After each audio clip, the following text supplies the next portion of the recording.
नमस्कार. मी doctor Yogesh Shelke, consultant physician, intensivist, diabetologist इथं सेवा सदन लाईफलाईन सुपर स्पेशालिटी हॉस्पिटलमध्ये सध्या कार्यरत आहे. तर आज आपण सेवा सदनचा जो सॅटर्डेचा फेसबुक लाईव्ह प्रोग्राम असतो त्याच्या संदर्भामध्ये आपण आपल्या ह्या जुनाट खोकला आणि क्रॉनिक कफच्या संदर्भात आपण आपल्या प्रेक्षक किंवा पेशंटच्या किंवा त्याच्या नातेवाईकांना अवेअरनेस प्रोग्रामसाठी आज आपण क्रॉनिक खोकल्याच्या बाबतीतचे जे सगळे समस्या किंवा त्याचे काही निदान त्याच्या लागणारे काही तपासण्या किंवा ह्या ज्या आपल्या सेवा सदनमध्ये अवेलेबल आहेत त्यासाठी आपण त्याच्यामध्ये आज चर्चा करणार आहेत.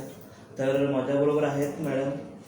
नमस्कार, मी डॉक्टर आदिती टकले फळे, फुफ्फुस तज्ञ, सेवा सदन सुपर स्पेशालिटी हॉस्पिटल मिरज येथे कार्यरत आहे. तर आज आपण एक अतिशय महत्त्वाचा आणि सर्वत्र आढळणारा त्रास म्हणजे खोकला आणि विशेषतः त्यातला जुनाट खोकला म्हणजे दीर्घकाळ राहणारा खोकला याबद्दल आपण चर्चा करणार आहोत. आणि तसं पाहायला गेलो तर खोकला म्हणजे काय असतो? खोकला हे एक प्रोटेक्टिव्ह रिफ्लेक्स असतं आपल्या शरीरामध्ये की ज्याच्यातून काही कफ साठला असेल, काही अडकला असेल घशात, ते बाहेर काढण्याची साठी मदत करतात. पण जर ते जास्त प्रमाणात होत असेल मग तो खोकला असह्य होतो आणि त्या खोकल्यामुळे बरेच त्रास होतात लोकांना की त्या खोकून चक्कर येणे किंवा छातीत दुखणे, बरगड्यांमध्ये दुखणे, घसा दुखणे आणि लघवीमध्ये असंयमता होणे आणि किंवा लोक खोकला येतो म्हणून लोक चार चौघांमध्ये जाण्यासाठी पण टाळतात आणि त्याच्यामुळे नंतर एकटेपणा राहतो आणि मग डिप्रेशन वगैरे ह्या सगळ्या गोष्टी होतात. तर आज आपण स्पेशली क्रॉनिक कफ म्हणजे दीर्घकाळ राहणारा खोकला ह्याच्यावर आपण डिस्कशन करणार आहे. तर योगेश सर आपल्याला सांगतील की दीर्घकाळ राहणारा खोकला म्हणजे नक्की काय. तसं बघायला गेलं तर खोकल्याचे दोन प्रकार असतात. जर एखादा जर ॲक्यूट कफ असेल, जर खोकला आहे तो साधारणपणे 3 ते 4 आठवड्याच्या पर्यंत दरम्यान राहिला असेल तर त्याला आपण ॲक्यूट कफ म्हणतो. त्याच्यानंतर क्रॉनिक कफ म्हणजे काय की दीर्घकाळ खोकला, तर त्याच्यामध्ये पेशंटच्या खोकल्यांचे जे लक्षणं किंवा त्यांची जी साईन्स आणि सिम्पटम्स असतात ते 8 आठवड्याच्या पुढे जात असतील तर त्याच्या पेशंटला आपण डायग्नोसिसमध्ये क्रॉनिक कफ करतो.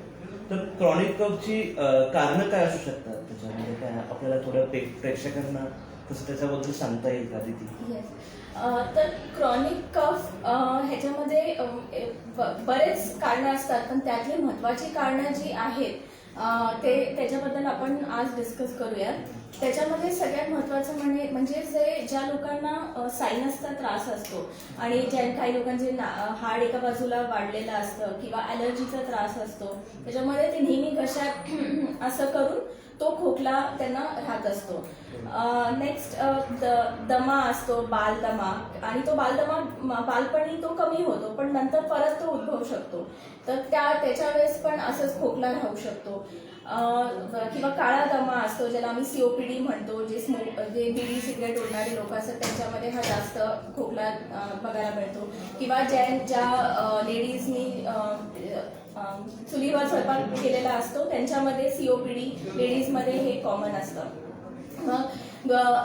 हे आपलं पित्त खूप असतं ज्या लोकांना आणि ते वर येतं पित्त तेव्हाही हा खोकला होऊ शकतो आणि विशेषतः हा जेव्हा आपण झोपलेला असताना हा खोकला जास्त येतो. मग क्षयरोग, TB त्याच्यामध्ये सुद्धा हे होऊ शकतो. आणि फुफ्फुसाचा कॅन्सर, कर्करोग ह्याच्यात सुद्धा हे तर खूप मोठं हे आहे कारण आहे.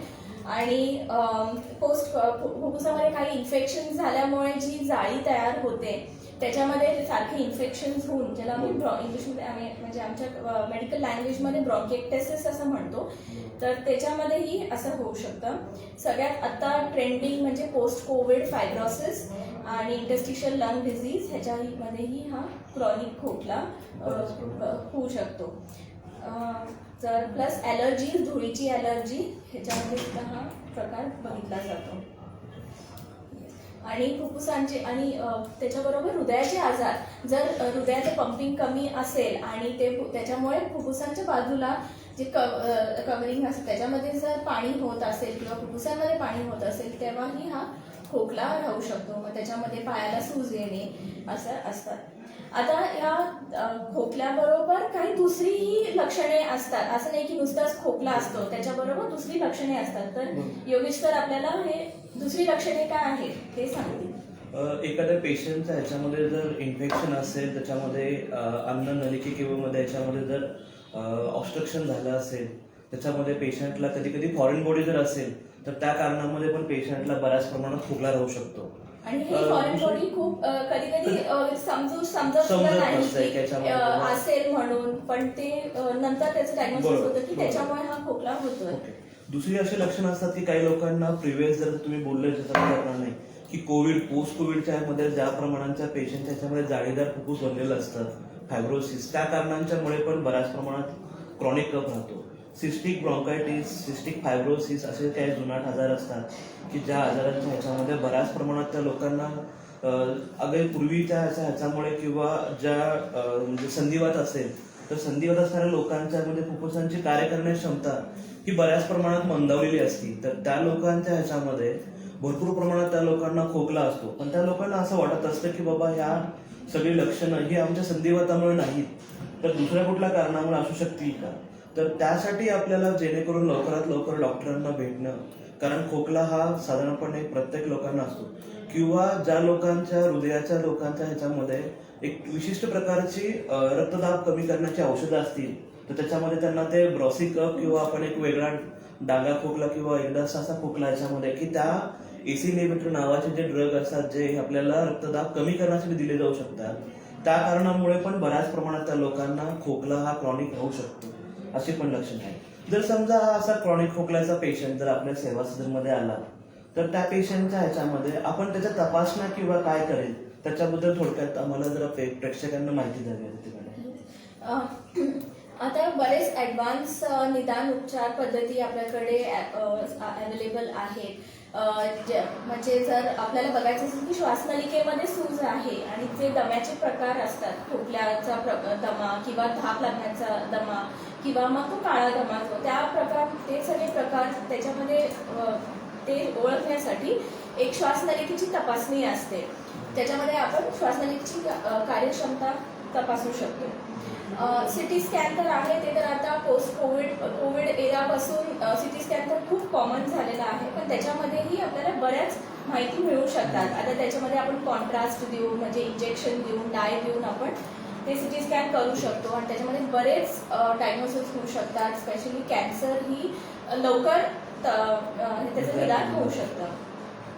तर परत दुसरं म्हणजे आपल्याकडे आहे म्हणजे दुर्बिणीने तपासणी, म्हणजे जे फुफ्फुसामध्ये किंवा सिटी स्कॅनद्वारे जे आपल्याला आतून दिसत नाही, जे आतमध्ये जे श्वासनलिका असते ते बघण्यासाठी आपण दुर्बिणी, ज्याला आम्ही ब्रॉन्कोस्कोपी असं म्हणतो, ते आपण करू शकतो. आणि त्याच्यामध्ये आतमध्ये काय फॉरेन बॉडी असेल किंवा काही मास असेल किंवा दुसरं कफ अडकलेला असेल. काही पेशंट असतात ज्यांना खोकला बाहेर काढता येत नाही, जसं पार्किन्सन्समध्ये वगैरे जे असतं, त्याच्यामध्ये त्यांना बाहेर त्यांची तेवढी ताकद नसते, वय झालेले लोक असतात, ती काढू शकत नाही तो खोकला, त्याच्यामध्ये कफ राहून राहून इन्फेक्शन होतं. तर ते आपण ते दुर्बिणीद्वारे ते सगळं ओढून आपण कफ बाहेर ओढून काढू शकतो. जर एक आपल्या प्रेक्षकांनी प्रश्न विचारलाय, हा खोकला टीबीवरती जातो असं म्हणतात, हे कितपत खरं आहे, त्याच्याबद्दल थोडंसं मार्गदर्शन करा. हा खोकला टीबीवरती जातो असं म्हणतात, हे कितपत खरं आहे? हा, कारण त्याच्या आधीपासून काय खोकला सुरू होतो, तो टीबीचाच एक टीबीचं एक लक्षण आहे. तर हा टीबीचा खोकला आहे, पण तो कधी आधी आपल्याला काय वाटतं नाही थोडं इन्फेक्शन असेल, मग आपण बाहेर जाऊन इंजेक्शन करतो, हे औषध गोळ्या घेतो, हे करतो आणि मग तो ताप येतो, पण ते ताप कमी होतो, पण हा खोकला राहतो. मग वजन कमी होतं, जेवण जात नाही. तर हा ऍक्च्युली तो टीबीचाच असतो, पण त्याचं निदान झालेलं नसतं लवकर. तो काय असंच काहीतरी इन्फेक्शन असेल, व्हायरल इन्फेक्शन असेल किंवा असं इन्फेक्शन दुसऱ्या जंतूचं इन्फेक्शन आहे म्हणून ते चालून आपण नुसतं अँटीबायोटिक देतो, पण टीबीची औषधी वेगळी असतात, ते अँटीबायोटिक्सनी कव्हर नाही होत. त्याच्यामुळे ते कधी कधी अशा पेशंटच्या ह्याच्यामध्ये जास्तीत जास्त खोकल्यातून बडक्यातून रक्त येणं, त्याच्यानंतर संध्याकाळी वारंवार ताप येणं. कारण काय असतं की हे अँटीबायोटिक घेतल्याच्या कारणामुळे त्या पेशंटची ताप येण्याची तीव्रता थोडीशी कमी झालेली असते. पेशंटला साधारणपणे 3 ते 4 दिवसामध्ये अँटीबायोटिक घेतल्यानंतर बराचसा फरक जाणवतो. पण तो खोकला जो आहे तो परत 5 दिवस अँटीबायोटिकचा कोर्स झाला की परत खोकला परत डोकेवर काढतो. आणि हा खोकल्याच्या ह्याच्यामुळे अंतर्गत फुफ्फुसाच्या ह्याच्यामध्ये धाप लागणे, खोकल्यातून रक्त येणे, बडक्यातून रक्त येणे, वजन कमी होणे, वारंवार ताप येणे, भूक न लागणे, अशी बाकीची लक्षणं पण टीबीची जर असतील तर हा क्रॉनिक कफ हा टीबीवरती जाऊ शकतो. त्यासाठी निदान, त्यासाठीच्या तपासण्या, त्यासाठीचे योग्य उपचार आणि योग्य डॉक्टरांचा सल्ला हा फार महत्वाचा वाटतो, असं मला या प्रश्नातून सांगायचं आहे. बरोबर. पण दीर्घकाळ खोकला असेल तर काय करावं, असं की आपल्या प्रेक्षकांनी प्रश्न विचारला, तर त्याच्याबद्दल थोडक्यात माहिती. अगोदर आपण ह्या विषयावर बोललोच आहे, तरी पण एकदा प्रेक्षकांना थोडीशी माहिती उपलब्ध करून द्यावी. दीर्घकाळ खोकला मग आम्ही आधी काय बघतो, पेशंटचं वय किती आहे. आता प्रत्येक वयानुसार त्याचे निदान वेगळे राहतं. जसं लहान मुलांमध्ये दम्याचे प्रकार, ॲलर्जीचे प्रकार, मध्यम वयामध्ये जसं संधिवात किंवा बाकी असे टीबी किंवा इन्फेक्शन असतात. आणि वय झालेले लोक असतात ज्यांच्यामध्ये बीडी सिगरेट वगैरेचं असतं, ज्यांच्यामध्ये अंडरलाईन सीओपीडी असतं, त्या लोकांमध्ये सीओपीडी प्लस कॅन्सर वगैरे हेही खूप महत्वाचे कारण असू शकतात.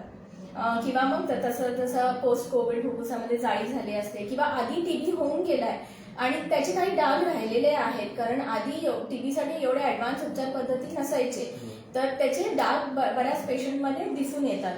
तर त्या डागांमुळे ते त्रास असतात, जसं जाळी होणे, ह्याच्यामुळे हा खोकला असू शकतो. बरोबर. असं काय आहे का की ज्या लोकांना वारंवार पोस्ट नेझल ड्रीप असल्याच्यामुळे खोकला जास्त प्रमाणात तो खोकला परत अपर रेस्पिरेटरी ट्रॅक इन्फेक्शन हे लोअर रेस्पिरेटरी ट्रॅक इन्फेक्शन बनून त्या कारणामुळे पण खोकला ह्या प्रमाणात वाढू शकतो, असं बऱ्याच प्रमाणात आपण सांगितलं.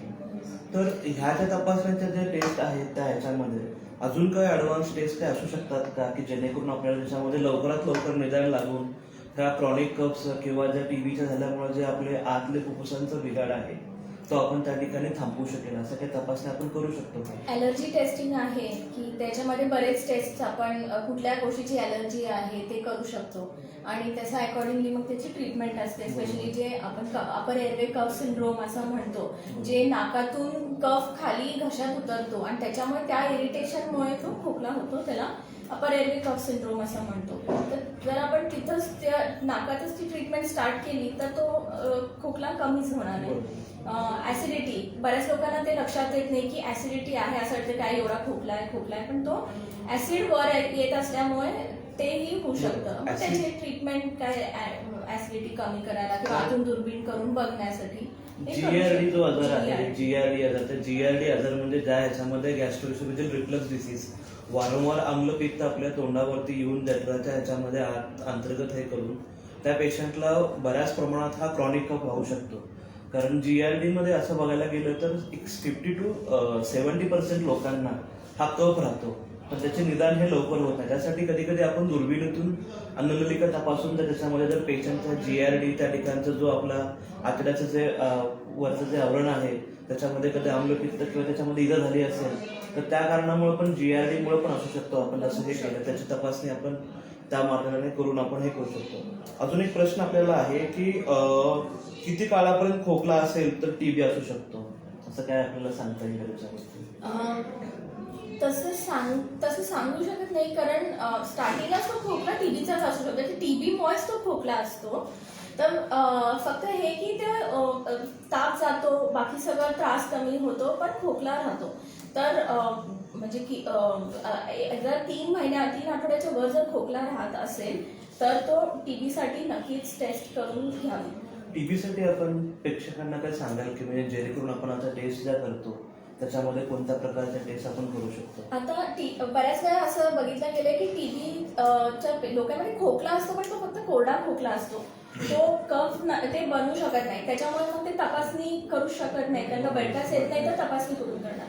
तर त्याच्यासाठी आपण काय करतो, बघतो सिटी स्कॅन करून किंवा एक्सरे करून, त्याच्यामध्ये आम्हाला लगेच लक्षात येतं की हे टीबीचं निमोनिया आहे की दुसऱ्या जंतूचा निमोनिया, हे आम्ही एक्सरे बघून किंवा सिटी स्कॅन बघून सांगू शकतो. पण त्याचं कन्फर्मेशन तेही महत्वाचं आहे, कारण का जेव्हा आपल्याला टीबीची औषधं चालू करायची असतात ते 6 महिन्याची ट्रीटमेंट असते.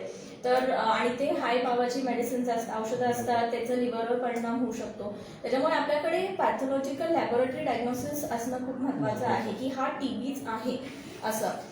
तर त्याच्यासाठी आपण दुर्बीण करतो आणि दुर्बिणीतून आतमधून कफ, आपण जिथे तो निमोनिया आहे तिथूनच आपण तो कफ घेतो, जेणेकरून पॉझिटिव्ह यायचे चान्सेस जास्त राहतात. त्याची सेन्सिटिव्हिटी टेस्टची वाढू शकते. अजून एक असं आहे की बऱ्याचदा टीबी आहे म्हणून लोकांची ट्रीटमेंट होते, पण ते नंतर जाऊन असं समजतं की तो टीबी नसून कॅन्सर निघाला आहे.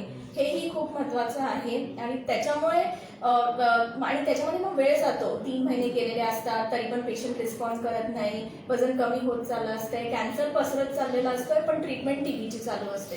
तो हे दोन्ही डिफरन्शिएट करायला हे खूप महत्वाचं आहे. तसं बघायला गेलं तर कॅन्सरच्या लक्षणांच्या ह्याच्यामध्ये जर एखाद्या पेशंटला अंतर्गत फुफ्फुसामध्ये इन्फेक्शन असेल, त्याच्यानंतर त्याचं जर रूपांतर कॅन्सरच्या ह्याच्यामध्ये झालं असेल तर ह्याची शक्यता किती प्रमाणात असू शकते? ते कसं असेल, श्वासनलिका असते त्याच्यामध्ये ते कॅन्सरची गाठ वाढलेली असते आणि जे श्वासनलिकेच्या पुढचं जी गाठीच्या पुढची जी जागा असते तिथं व्हेंटिलेशन होत नसतं आणि त्याच्यामुळे तिथे काय जातं, तिथं इन्फेक्शन होण्याचे चान्सेस होतात.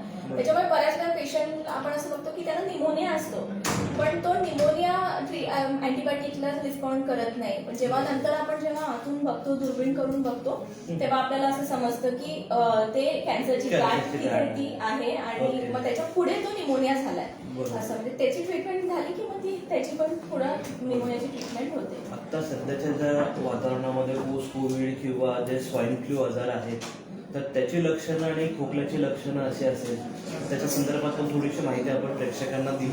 कारण खोकला हा विषय असा आहे की तो छातीच्या रोगाबरोबर, हृदयाबरोबर पण असू शकतो, अन्ननलिके जठराबरोबर पण असू शकतो. तर त्या संदर्भात खोकल्याची काय माहिती आपल्याला, स्वाईन फ्लू किंवा आपला जो आता सध्याचा जो विषय आहे की जो ह्याच्या प्रमाणात जास्त लोकांना पोस्ट कोविड खोकला आहे, त्याच्याबद्दल पण थोडी जरा माहिती आपण द्यावी. आता जर स्वाईन फ्लू असेल तर थोडा ॲक्यूट खोकला म्हणजे कमी वेळ झालेला हा खोकला असतो. जसं की म्हणजे तो ताप आलेला असेल, आधी सर्दी खोकल्यापासून सुरू होतं, ताप येतो आणि मग नंतर जर हे इन्फेक्शन प्लस जर ज्या पेशंटला डायबिटीस आहे, बीपी, डायबिटीस, बाकी दुसरे थायरॉइड वगैरे असे जे त्रास आहे, ज्याचे शुगर्स कंट्रोल नाही, त्या लोकांमध्ये हे अप्पर रेस्पिरेटरी ट्रॅक्ट इन्फेक्शन हे खाली फुफ्फुसांमध्ये सरकू शकतं आणि तो मग जेव्हा खोकला सुरू होतो तेव्हा आपण मग त्याला व्हायरल निमोनिया आणि मग आपण मग ते H1N1 स्वाईन फ्लूची तपासणी करतो. पण रिकव्हरी नंतरही इव्हन कोविड रिकव्हरी नंतरही हा खोकला राहू शकतो. पण तो ॲडिक्वेट ट्रीटमेंट किंवा हे फुफ्फुसाची पल्मनरी फंक्शन टेस्ट, श्वासनलिकेची कार्यक्षमता हे बघून जर तपासणी केली तर त्याची ट्रीटमेंट करून हे इन्फेक्टिव्ह कफ युजली रिस्पॉन्ड करतात. ह्या प्रश्नाला जोडूनच एक प्रश्न विचारण्यात आलेला आहे.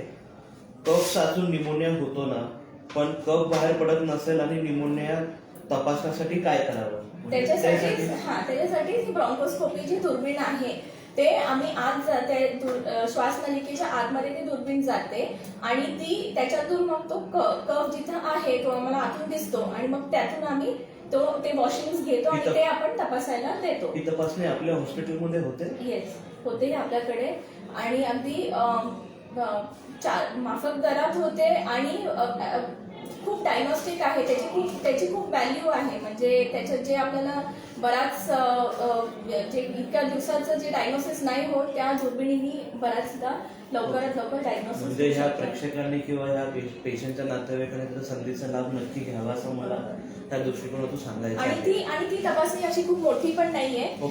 त्याला फक्त 10 मिनिटं लागतात, फक्त 4 तास उपाशीपोटी राहावं लागतं आणि त्याच्यामध्ये आपण भूल सुद्धा देत नाही. ते फक्त आपण लोकल भूल देतो, लोकल जे इंजेक्शन असतं ते आपण म्हणजे ते दुर्बीण करताच करतो. त्याच्यामुळे झोपेचं किंवा झोपेचं भूल देणं वगैरे असं त्यात काहीच प्रकार नाही. म्हणजे घेऊन तपासणी करून पेशंट घरी जाऊ शकतो. ही ओपीडी बेसिस पण तपासणी होऊ शकते, त्यासाठी पेशंटला ऍडमिट राहायची अशी काय आवश्यकता नाही. त्याच्या पेशंटने त्याच्याबद्दल भीती बाळगू नये.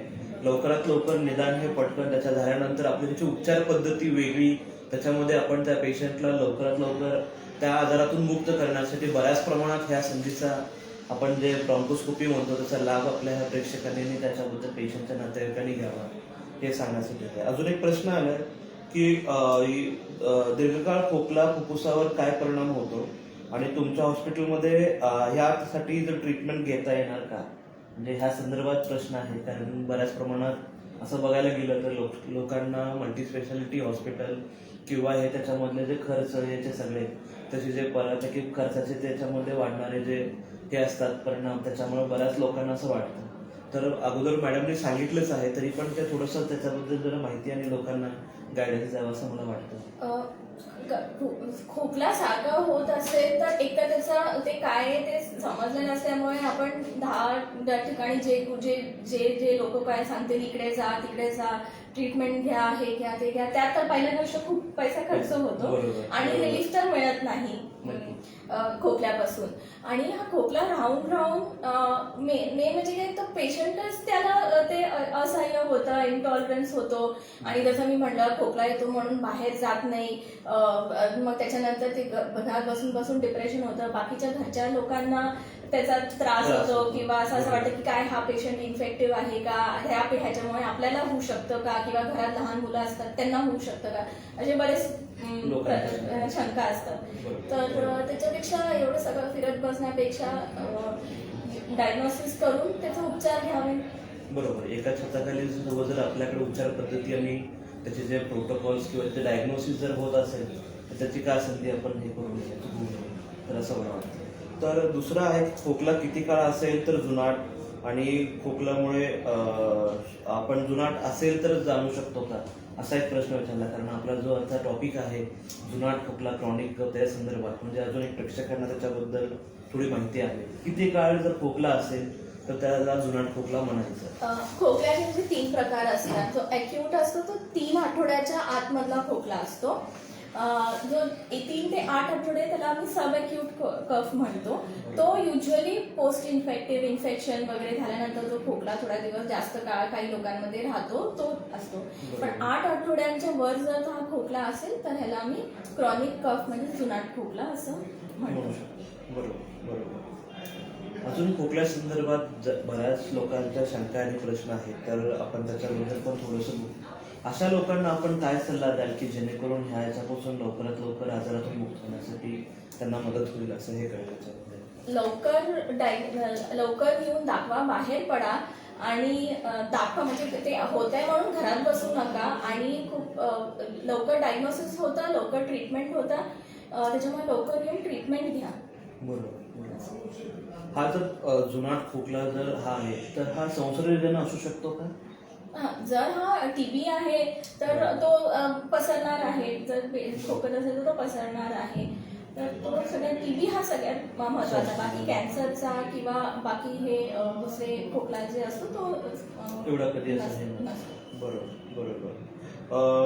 कफ बाहेर काढण्यासाठी काय ट्रीटमेंट घ्यायची असा एक प्रश्न विचारला आहे, त्याच्याबद्दल थोडीशी माहिती द्या. आता तो खोकला कुठल्या प्रकारचा कफ आहे, म्हणजे तो कफ का बनतोय तिथून आम्ही सुरुवात करतो की इव्हॅल्युएट करायला की काय तो खोकला का होता, तो कफ का बनत आहे. मग त्याचे असतात, त्याच्यामध्ये औषधांमुळे होऊ शकतं, वाफेमुळे म्हणजे औषधांनी कमी करू शकतो, वाफ देऊन कमी करू शकतो. असे त्याला बरेच उपचार पद्धती आहेत. अँटीबायोटिक्स असतात किंवा दुसरं काय दुर्बिणीने जसं मी म्हटलं ते असते तसं. बरोबर. क्रॉनिक कफ हा जर आजार त्याच्यामध्ये जर निदर्शनात आला तर त्यासाठी लागणाऱ्या ज्या उपचार पद्धती आहे त्याच्यामध्ये औषधं, त्याच्याबरोबर तुमच्या सगळ्या ज्या गोष्टी आहेत त्याच्यामध्ये जर वाफेची औषधं असतात त्याच्यामध्ये आपण देऊन कमी करू शकतो. पण फक्त पहिल्यांदा त्याचं निदान होणं हे फार महत्वाचं आहे. ते निदान झालं व्यवस्थित की मग त्याच्यानंतर ट्रीटमेंट हे व्यवस्थित मिळेल. उपचार पद्धती हे आपल्याला फेसबुक लाईव्ह मध्ये सांगणं थोडंसं मुश्किल जाऊ शकतं, कारण प्रत्येकाच्या आजाराचे लक्षणं आणि त्या लक्षणांवरची उपचार पद्धती ही वेगळी असू शकते. पण बेसिकली सांगायला थोडक्यात म्हणजे काय तर अँटीबायोटिक आहेत, अँटीहिस्टामिनिक आहेत, कफ सिरप आहेत, वाफेतून दिले जाणारे जे बीटा ॲगोनिस्ट आहेत किंवा हे सगळे आहेत, ह्याच्या उपचार पद्धती त्याच्यामध्ये ट्रीटमेंटला आपण हे करू शकतो. एवढं मला हे प्रेक्षकांना समजून सांगावं असं वाटतं.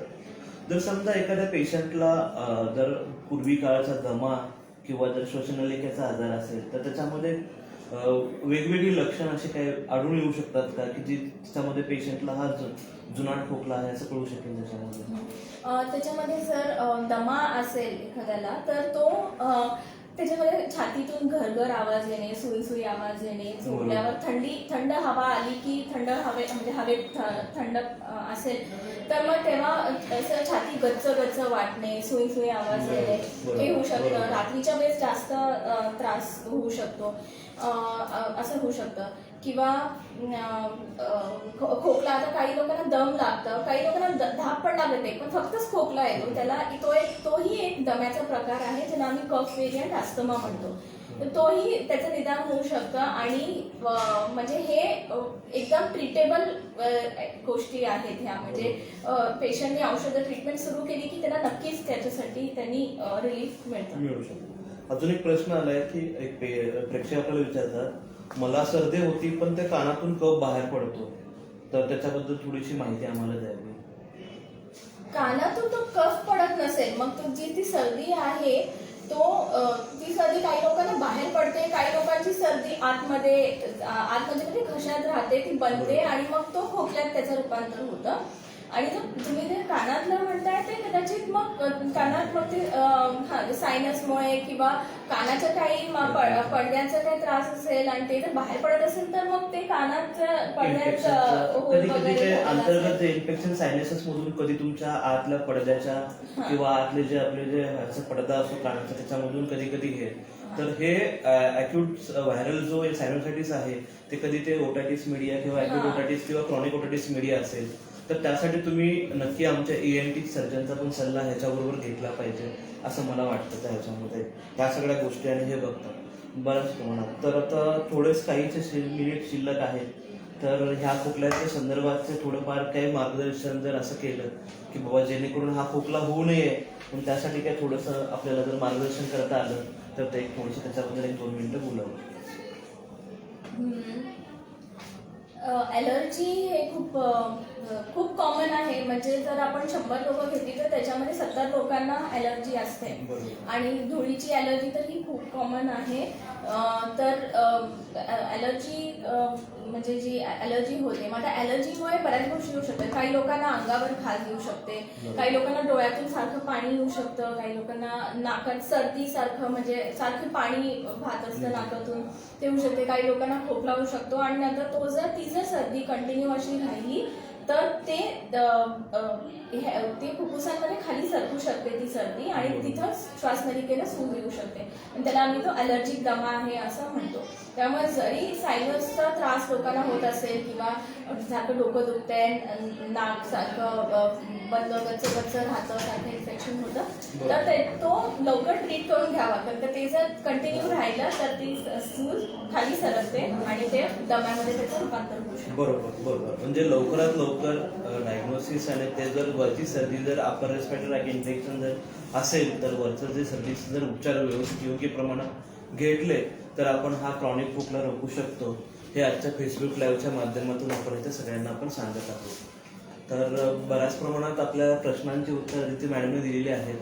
तर ह्याच्यामध्ये आपण आता बऱ्याच प्रमाणात हे सगळी लक्षणं, त्याच्याबद्दलचे उपचार, त्याच्याबद्दलची उपाययोजना, त्याच्यावरचे लागणारे जे काय आपल्याकडचे असणारे उपचार पद्धती किंवा त्या डायग्नोस्टिक टेस्ट ज्या काय आहेत त्याच्याबद्दल बऱ्याच प्रमाणात आमच्या सगळ्यांची प्रश्नांची उत्तरं दिली. त्याच्याबद्दल मी डॉक्टर आदिती मॅडमचं आभार मानतो हॉस्पिटलच्या माध्यमातून ह्याच्यामध्ये.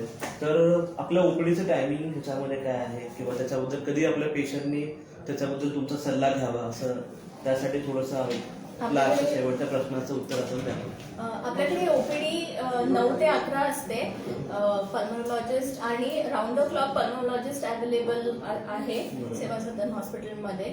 तर त्याचा लाभ सगळ्यांनी नक्कीच घ्यावा आणि बाहेर पडा आणि तुमचा खोकला तपासून घ्या आणि त्याचे अचूक उपचार घेऊन बरे व्हा. बरोबर. म्हणजे जुनाट खोकला व्हायच्या आत जर क्रॉनिक खोकला असेल तर लवकरात लवकर हॉस्पिटलला दाखवून उपचार घेतला तर तो क्रॉनिक खोकला होऊ नये यासाठी आम्ही त्याची जबाबदारी घेऊ असं थोडक्यात मॅडमना सांगायचं आहे. चालेल. ओके. धन्यवाद. नमस्कार.